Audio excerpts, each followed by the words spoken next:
प्यारे बच्चों, आज हम लोग थेल्स प्रमेय का विलोम यानी प्रमेय 6.2 कक्षा 10 गणित एनसीईआरटी का अध्ययन करेंगे। कथन है, यदि कोई रेखा किसी त्रिभुज की दो भुजाओं को समान अनुपात में विभक्त करती है तो वह तीसरी भुजा के समांतर होती है। अर्थात इसमें यह दिया गया है, यदि त्रिभुज ए बी सी में ए बी और ए सी को कोई रेखा डी ई ए डी बटे डी बी और ए सी बटे ई सी के अनुपात में विभक्त करती है तो हमको ये सिद्ध करना है कि डी ई बी सी के समांतर है।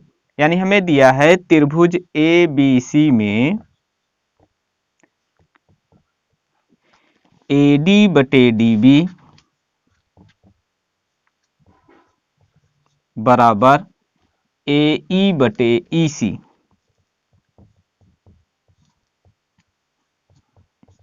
और हमें यह सिद्ध करना है कि डी ई बी सी के समांतर है। डी ई समांतर बी सी।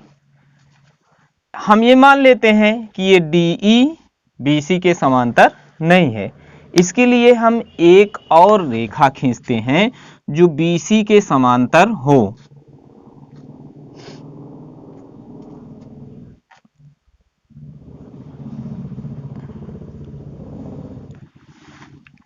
हमने क्या किया कि BC के समांतर एक रेखा DE डैश खींच दिया। यहां पर DE डैश, तो रचना में हम लिखेंगे DE डैश समांतर BC खींचा। एक चीज हमें यह ध्यान देनी है कि जो हम समांतर रेखा खींच रहे हैं उसको पहले लिखेंगे और जिसके समांतर लिख रहे हैं उसको बाद में लिखते हैं। उपपत्ति, त्रिभुज ए बी सी में यहां पर हम देखते हैं कि डी ई डैश किसके समांतर है? डी ई डैश समांतर है बी सी के। ये तो हमें रचना से मिल गई। थेल्स प्रमेय में हमने पढ़ा है कि अगर डी ई डैश समांतर बी सी के है तब ए डी बटे डी बी बराबर ए ई डैश बटे ई सी। तो क्या होगा यहां पर? ए डी बटे डी बी बराबर ए ई डैश बटे ई डैश सी। ये थेल्स प्रमेय से है।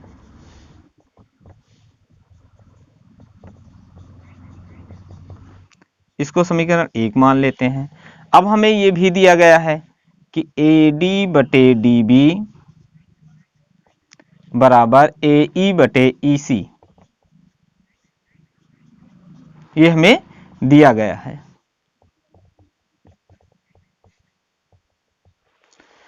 अब देखिए समीकरण 1 और 2 में इसका बायां पक्ष समान है। जब जो दो समीकरण दिए हैं अगर एक पक्ष समान है तो दूसरा पक्ष उसका समान होता है, तो इसका मतलब ये बराबर इसके हो जाएगा। तो यहां पर लिख देते हैं समीकरण 1 व 2 से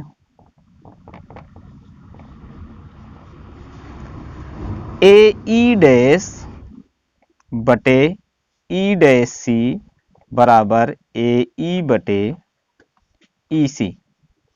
इसके दोनों पक्षों में एक जोड़ देते हैं। यहां पर लिखेंगे ए ई डैश बटे ई डैश सी प्लस 1 ए ई बटे ई सी प्लस 1।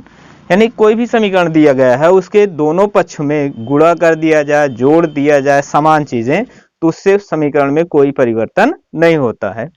अब इसको हम सरल करें तो A E dash plus E dash C एकम ई डैश सी बटे ई डैश सी बराबर यहां पर ए ई प्लस ई सी एकम ई सी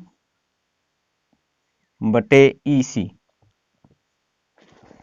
यहां पर चित्र में देखते हैं ए ई डैश में ई डैश सी ऐड करना है। ई डैश सी ए ई डैश में ई डैश सी ऐड करेंगे तो हमें मिलेगा ए सी बटे ई डैश सी बराबर, इसी प्रकार ए ई में ई सी ऐड करेंगे तो हमें मिल जाएगा ए सी, ए सी बटे ई सी। अब यहां से ए सी से ए सी कैंसिल आउट हो जाएगा, हमारे पास बचेगा ई डैश सी बराबर ई सी। देखिए ई डैश सी बराबर ई सी संभव है जबकि बिंदु ई डैश और ई एक ही बिंदु पर आ जाए। इसको हम लिख ही भी देते हैं, यह तभी संभव है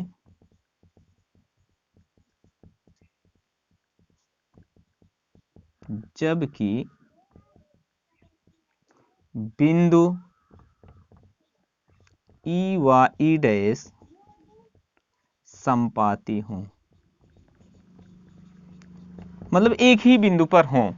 जब ई डैश ई पे आ जाए या ई डैश पे आ जाएगा तो हमने देखा था, रचना में की थी कि ये रेखा इसके समांतर है, ये वाली रेखा इसके समांतर है। जब ई इस पर आ जाएगी, जब डी ई डैश समांतर बी सी है, तब जब डी ई डैश पे आ जाएगी तो डी ई डैश और डी ई दोनों एक ही रेखा हो जाएंगी। तो इसका मतलब है कि जब डी ई डैश समांतर बी सी है, डी ई डैश समांतर बी सी है और डी ई डैश एक ही रेखा है, तब ये भी समांतर हो जाएगी।